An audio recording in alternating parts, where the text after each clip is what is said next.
We sought to divide the House. SNP leader admits true ambition behind SHOCK PMQs stunt. The SNP were furious at what they perceived to be a power grab by Westminster, which was wrecking the powers of the Scottish Parliament.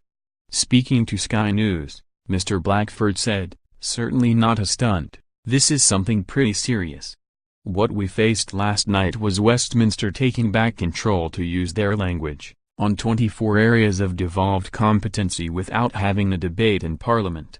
We cannot stand back and allow this power grab to take place. I have to say we haven't wrecked Prime Minister's questions, it is the government that is wrecking the powers of the Scottish Parliament. We were not given the respect and the dignity of being able to speak in the debate last night.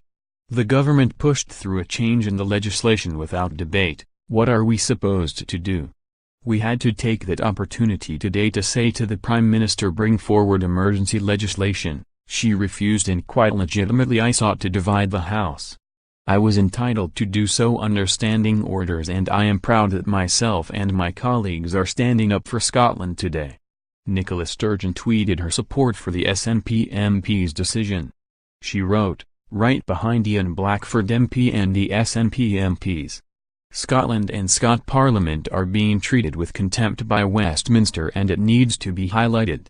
A spokeswoman for the Speaker's office said, "The Speaker informed Mr. Blackford that he would hear his motion, that the House sit in private after PMQs, when the question would, under So No 163, motion to sit in private, have been put forthwith, that is without debate.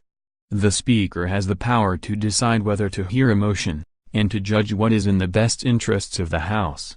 Several SNP MPs were called to ask questions to the Prime Minister, but their absence led the Speaker to shout "not here" before calling another MP. Scottish Secretary David Mundell said the SNP was about to be granted a debate on the devolution aspects of the EU withdrawal bill. He added, disappointed, if not surprised, that if they really felt so strongly about it, they chose a stunt over holding the government to account.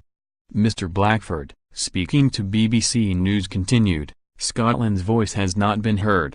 We have had changes to the devolution settlement that were pushed through last night without Scottish MPs' voices been heard. That's a democratic outrage. I ask the Prime Minister today to bring an emergency legislation so we can conduct a proper debate with respect on the perils of the Scottish Parliament. Let's discuss the power grab that is coming from Westminster. That is not acceptable." And the Speaker refused to allow a division which I rightly called for. "An absolute disgrace. My job, my colleagues' job, is to stand up for the powers of the Scottish Parliament. I will do that.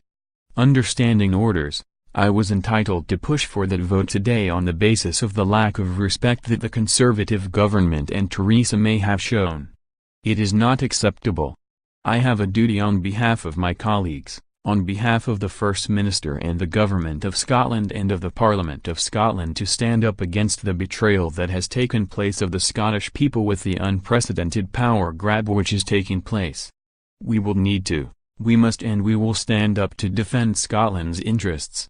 She must recognize that what has happened is that she is ripping up the Scotland Act 1998, she's pulling back control over areas such as fishing, agriculture, the environment, food standards, without the consent of the Scottish Parliament. Where is the respect to the sovereignty of the Scottish people? Let's be under no illusion, this is a constitutional crisis. We are now giving a message to the government that we will take them on. We are not prepared to sit back and see powers taken from the Scottish government. We will take them on in every way. We'll use parliamentary debates to hold this government to account.